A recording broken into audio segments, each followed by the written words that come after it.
Good morning mga idol. Bagong project natin, palit tayo ng tangke. Gawa ng napakabigat nito. Hindi naman natin kayang ubusin yung hangin sa isang araw. Kaya palit tayo ng mas maliit, mas magaan. Ito ay 0.38 liters lang na M18.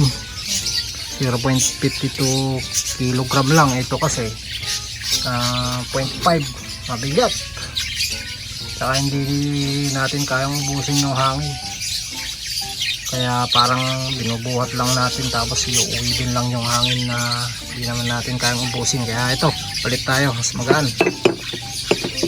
Meron din tayong pang leak tester dito para hindi tayo mapagod magbomba. Tapos palit tayo ng regulator, parang pumapalya na to. Kumuha tayo dito sa luma nating regulator, nagkahoy tayo. Tapos itong ating regulator natin, China reg, pero pinalitan natin ng Taiwan disc 1819 output, kaya lang parang pumapalo siya ng 2K, kaya babaguhin natin mamaya. Sige mga idol, game.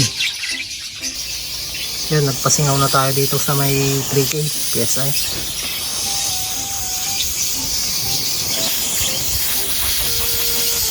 Hintayin lang nating maubos ang hangin. Habang hinihintay nating madrain ang ating hangin mga idol, ay lagyan muna natin ito ng sticker bago natin ikabit. Ito yung lalagay natin, sticker na crocodile. Ayan, para meron tayong panlaban sa gasgas, iwas gasgas, para may protection. Ayan mga idol, hindi na siya accurate. Naka-drain na yung hangin, wala nang laman, pero nasa pa rin, nasa uno pa rin, kaya sira na yan. Ito ipapalit natin, galing sa luma nating regulator. Ayan, naka 0.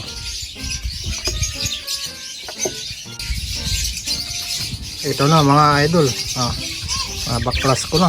Ang bigat, grabe. Palit natin itong bagong tangke, mas magaan, Taiwan tank. Ito na mga idol, naikabit na natin itong sticker, crocodile sticker. Ayan. Ito yung pinaglumaan natin, malaki, 0.5, 0.05. Ito magaan lang. Kabit na natin mga idol. Ayan mga idol, nabuo na natin. Bale, kargaan na natin ng hangin. Tapos leak test natin. Sana ay walang leak para hindi sayang ang hangin. Ayan, bomba lang tayo mga idol. Nag leak test tayo mga idol, mukhang okay naman. Wala namang singaw, kaya tuloy tayong magbomba. Ayan, nag-leak test ulit tayo mga idol. After natin lagyan ng hangin na 3000 PSI, nag-set tayo ng output na 1819. Okay mga idol, walang leak. Okay. Ayan mga idol, tapos na tayo. Update tayo sa ginawa natin. Nagpalit tayo ng tangke from 0.5 liters na mabigat. Pinalitan natin ng Taiwan na mas magaan, 0.38 liters. Tapos itong regulator gauge natin hindi gumagana. Ito pinalitan natin kasi hindi siya bumabalik sa 0. Ayan pinalitan natin. Ito okay na. Tapos output natin sinet natin sa 1819 yung China disc natin, pinalitan natin. Ito regulator na China to, pinalitan lang natin yung load niya ng Taiwan disc. Ayan, ito yung China, pinalitan natin ng Taiwan, so okay na. Ano pa ba, ito linagyan din natin ng crocodile sticker para may panlaban tayo sa gasgas. Itong pinaglumaan natin, ganoon din, may sticker din to, kaya wala itong gasgas. Simula nung nabili kasi ito, linagyan ko na agad ng sticker para bago pa rin.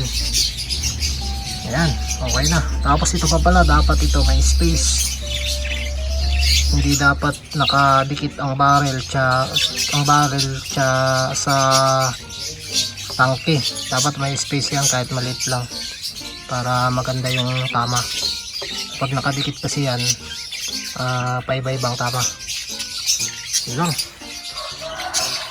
Next natin, subukan natin iputok kung okay pa yung zero nya, kung hindi nagbago o di kaya nagbago. So okay na, ligpit na tayo ng mga gamit. Yun lang mga idol, salamat.